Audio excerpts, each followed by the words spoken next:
Sometimes you need an island getaway. A beach, fresh seafood, things that slow down time.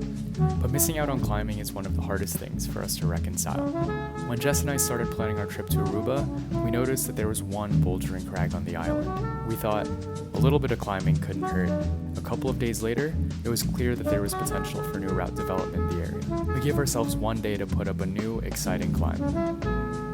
We were set on visiting Coconut Arch, but what we didn't realize was how involved getting there would be. After a couple mishaps and some failed attempts, we finally made it to the beach. We now know the two main ways you can get to Coconut Arch. First, which is arguably much easier, is to rent an ATV or a Jeep. The dirt road along the coastline is only accessible by ATV or Jeep. With the right vehicle, you can drive along the coast until you get to Coconut Arch. There are a lot of local establishments that provide these rentals. This isn't an endorsement, but here's an example of one for ATVs. Top Drive Car Rentals also provides Jeeps. We rented a sedan from them and had a super smooth experience.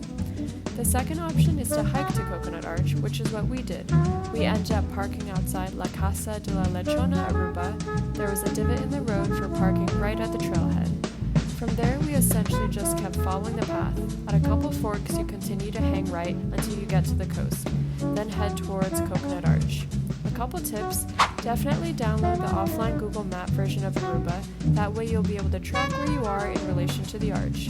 2. Make sure you pack lots of water, food, and other necessary supplies. The area is pretty isolated, so you'll only have what you bring in. And there you have it. Here's some edited footage of Jess and I getting up some rocks. All these routes are first ascents that we've vlogged on Mountain Project. We don't have them on video, but Aruba Arriba and No More Cave Goo are considered early area classics. I would strongly recommend giving them, as well as all our boulders, a try if you're in the area. Hopefully this video opens up discussion on Aruban climbing and encourages some folks to add some thrill to a beach day. If you know any local history, climbing related or not, about Coconut Arch, please let us know in the comments. Thanks for watching. We can't wait to see you on your next adventure in Aruba. For uncut footage of our ascents, check us out.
First ascent, let's fucking go!